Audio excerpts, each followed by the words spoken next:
On va filer en Allemagne, retrouver notre ami et correspondant Amaury Guibert là-bas sur place. Pourquoi en Allemagne? Bien parce que là-bas, on parle beaucoup en ce moment d'un scandale de grande ampleur qui secoue les services de l'immigration et plus précisément le bureau de la ville de Brême.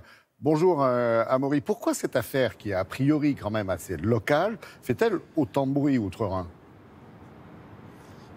Bonjour Laurent, bonjour à tous. En effet, pas un jour sans que la presse ne fasse de nouvelles révélations sur ce scandale qui, il faut bien le dire, sidère les Allemands. À Brême, donc, des fonctionnaires auraient attribué des titres de séjour un peu n'importe comment, sans vérification parfois même, moyennant finance. Des cas de corruption, ce sont en tout cas les soupçons de la justice. Aujourd'hui, c'est une affaire qui a potentiellement des conséquences assez graves car des individus considérés comme dangereux auraient eux aussi pu obtenir des titres de séjour. Alors depuis que ce scandale a été révélé, la décision a été prise de revoir des milliers de dossiers de demandes d'asile qui ont été traités dans cette ville de Brême. Mais l'affaire n'est pas close, loin de là, car se pose aujourd'hui la question des responsabilités. Comment de telles choses ont pu se produire? Qui est vraiment responsable?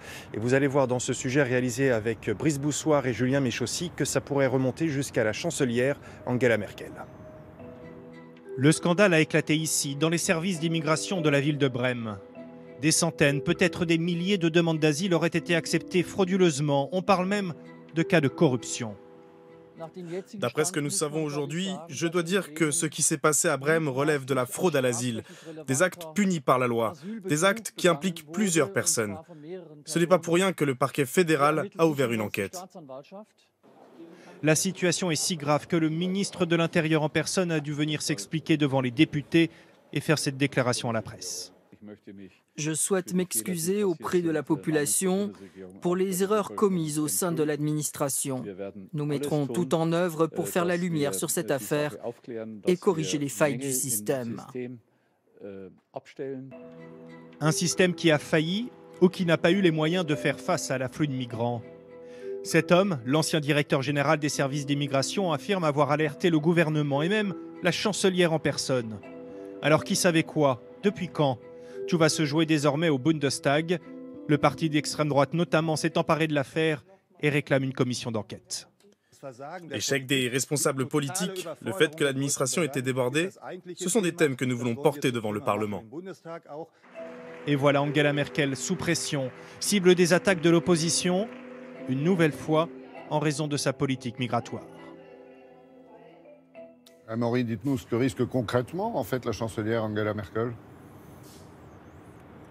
Alors en fait, pas grand-chose, Laurent. En tout cas, cette commission d'enquête, pour qu'elle voie le jour au Bundestag, il faut passer par un processus assez long, assez compliqué. Ça semble aujourd'hui assez improbable. En fait, la chancelière, elle risque vraiment quelque chose.